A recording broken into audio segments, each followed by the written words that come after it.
దేవుని నామానికి మహిమ కలుగును గాక. ప్రియ దేవుని బిడ్డలారా, పరిశుద్ధ గ్రంథము నుండి 51వ కీర్తన మొదటి వచనాన్ని చదువుకుందాం. దేవా, నీ కృప చొప్పున నన్ను కరుణింపుము, నీ వాత్సల్య బాహుల్యము చొప్పున నా అతిక్రమములను తుడిచివేయము.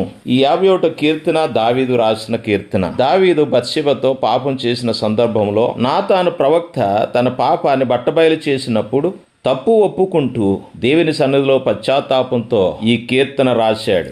పాపం అంటే దేవుడు చెయ్యవద్దు అన్నది చెయ్యడం, దేవుడు చెయ్యమన్నది చెయ్యకపోవడం. పాపము చూడటానికి అందంగా ఉంటుంది, చేస్తున్నప్పుడు ఆనందాన్ని ఇస్తుంది, చేశాక ఆవేదనను మిగులుస్తుంది. ఏదెనులో హవ్వకు పండు అందముగా కనిపించింది, తింటున్నప్పుడు ఆనందాన్ని ఇచ్చింది, తిన్నాక ఆవేదన మిగిల్చింది. అది సృష్టి ఆరంభములో మొదలై ఆ ఆవేదన, ఆ వేదన నేటికి కొనసాగుతుంది. దావీదు జీవితంలో కూడా ఇదే జరిగింది. బత్షెబ చూపులకు అందముగా కనిపించింది, ఆమెతో పాపం ఆనందాన్ని ఇచ్చింది, తరువాత ఆవేదన మిగిల్చింది. ఆ ఆవేదన ఎంత భయంకరంగా ఉందో చూడండి. పుట్టిన బిడ్డ చనిపోయాడు, పిల్లలు వ్యభిచారులయ్యారు, పిల్లలు హంతకులయ్యారు. కన్న కొడుకే దావీదును చంపడానికి కంకణం కట్టుకున్నాడు. కనీసం చెప్పులు కూడా లేకుండా దావీదు కొండలకు పారిపోవలసి వచ్చింది.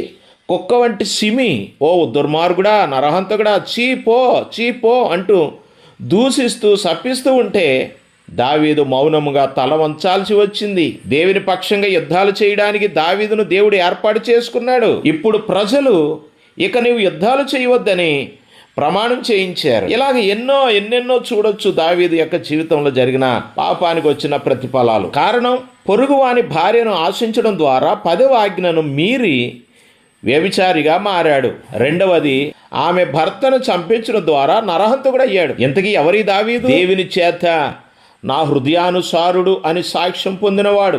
గొల్యాతుపై విజయం దావీదు కీర్తిని ఉన్నత శిఖరాలకు తీసుకుని వెళితే బత్షెబతో పాపం దావీదును పతనపు అంచులకు తీసుకుని వెళ్ళింది. ప్రవక్త అయిన నాతాను వచ్చి ఆ మనుషుడవు నీవే అంటూ దావీదు పాపాన్ని వేలుపెత్తి చూపిస్తే పాపం బట్టబయలయ్యింది. అప్పట్లో టీవీ ఛానల్స్ లేవు కాబట్టి దావీదుకు బ్రతికిపోయాడు అనుకోవచ్చు. ఒకవేళ టీవీలు ఉంటే 10 ఛానల్స్ వారు కవర్ చేసి ఉండేవారేమో.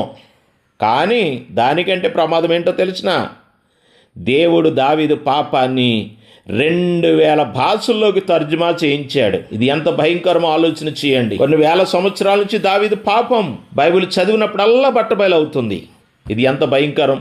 నా ప్రియ సహోదర సహోదరి, దేవుడు పాపినైనా నిన్ను ప్రేమిస్తాడు కానీ నీ పాపాన్ని ఎప్పటికీ క్షమించడు, సహించడు. మన ఇంట్లో ఎవరైనా క్యాన్సర్తో బాధపడుతుంటే ఆ రోగిని ప్రేమిస్తాం కానీ ఆ క్యాన్సర్ని ప్రేమించము కదా. అలాగే ఏ పాపం నిన్ను దేవుని నుండి దూరం చేస్తుందో, ఏ పాపం నిన్ను పట్టి పీడిస్తుందో, ఏ పాపం నీకు ఆవేదన మిగులుస్తుందో ఆ పాపాన్ని కప్పుకోక సిలువ చెంత ఒప్పుకో.